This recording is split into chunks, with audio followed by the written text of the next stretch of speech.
Know they need salt, so they just walk over and lick it multiple times a day. I need more salt. I need more salt. Why? All mammals need salt.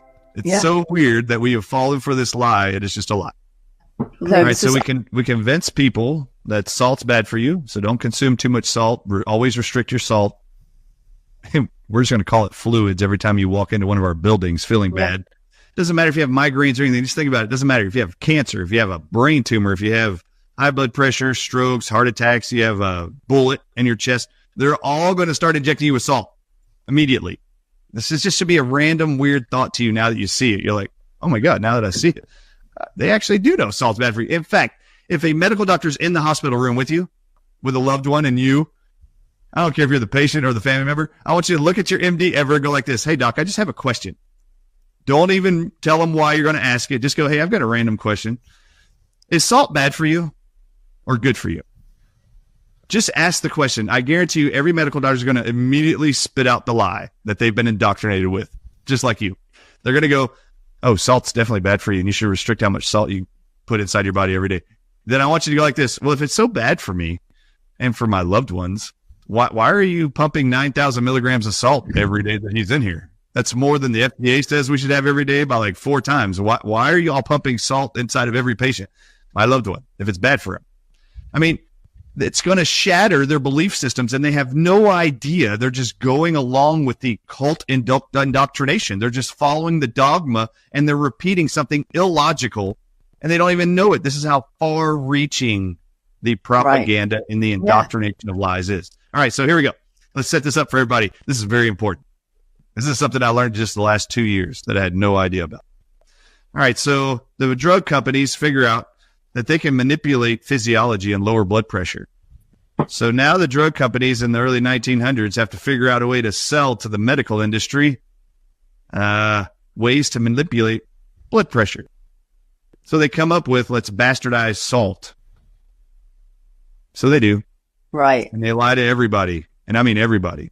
The medical profession, everybody. That salt intake increases blood pressure and increases risk of strokes and heart attacks. This gets the attention of the American Heart Association. The drug company tells the American Heart Association, if you will help us to tell the world to reduce salt intake, we will also let you know we've created some drugs that can actually lower blood pressure.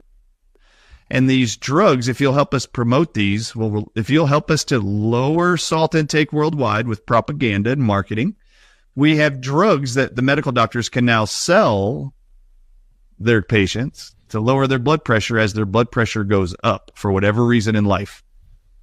But we can't have them eating salt. But if you'll sell our drugs, we will give proceeds and revenue and funding to the American Heart Association. We'll also give incentives and commissions and royalties to every medical doctor who fills those prescriptions and writes those prescriptions to your patients with high blood pressure. As long as you, the American Heart Association, continue to cover up the lie that salt is bad for you.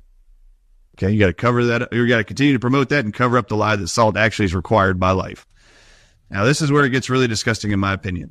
First thing they do is they create drugs that are identical to salt, and they sell it to the medical doctors. Those drugs are called diuretics. They're like Lasix as an example. These are actually patented salt, and they're just putting them in little orange pill bottles, and medical doctors are now selling you a form of salt because they don't want you eating salt because they figured out a way to patent salt. They call it Lasix. They call it a diuretic drug.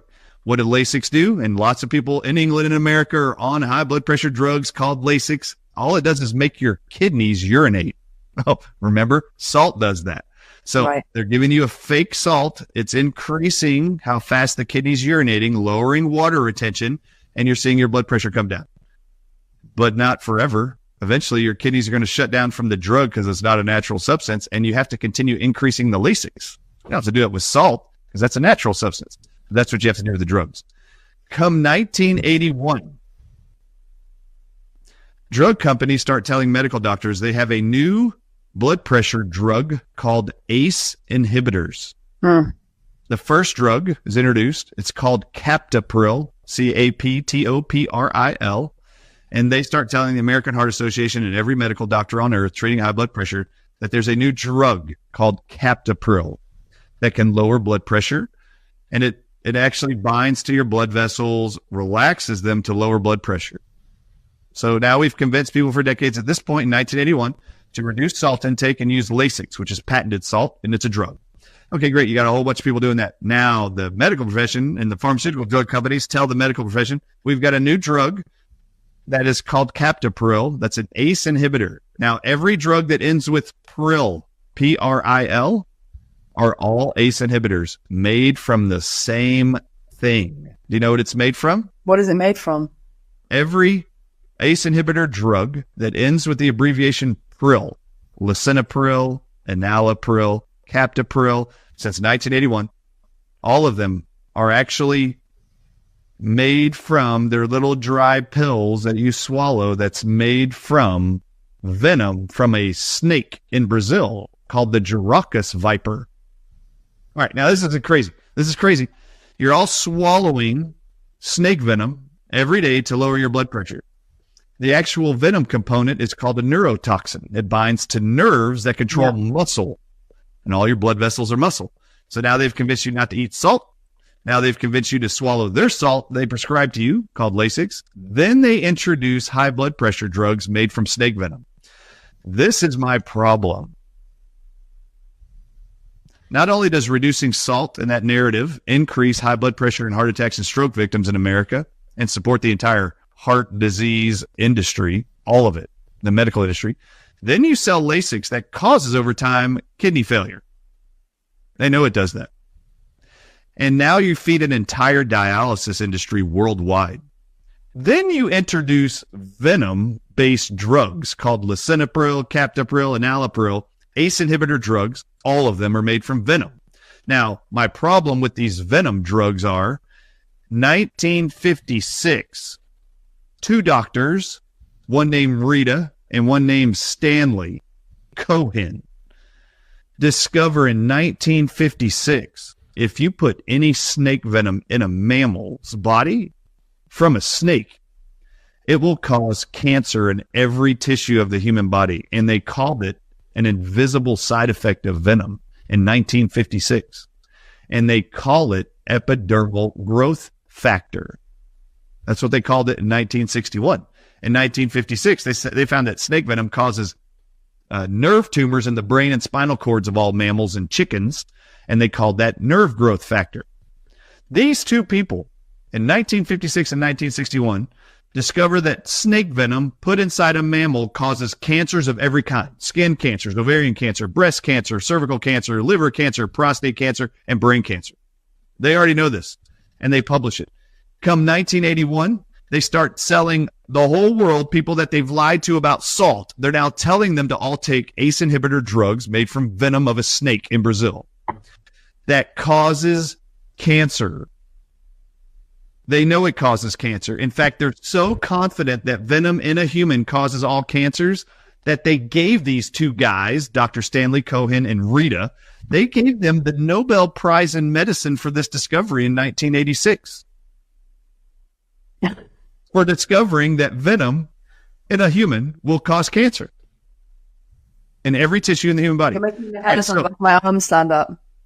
So now you have an entire industry creating kidney failure and dialysis patients, worsening stroke and heart attacks by telling them a great lie to lower your salt intake every day and only buy our salt in a prescription bottle.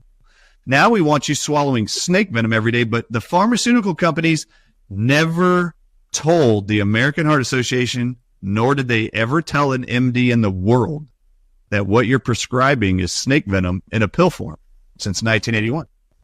Just so you know, 22 million Americans this morning swallowed snake venom called lisinopril alone.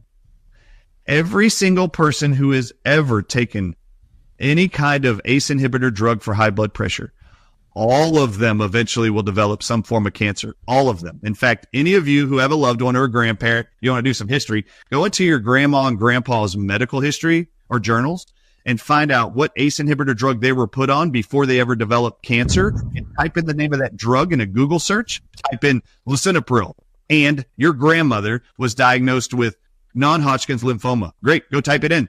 Your mom's ACE inhibitor drug, let's say you find out she was on lisinopril. Type in lisinopril. and non-Hodgkin's lymphoma.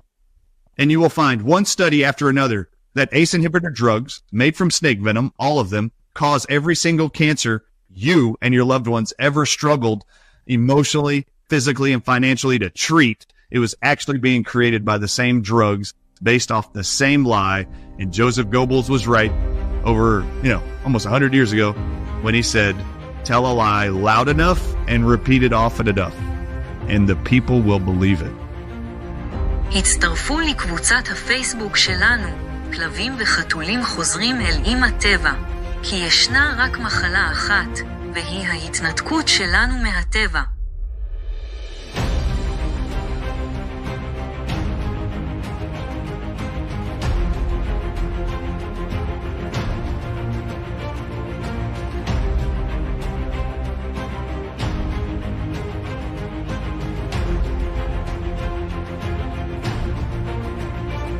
Dear Dog Life,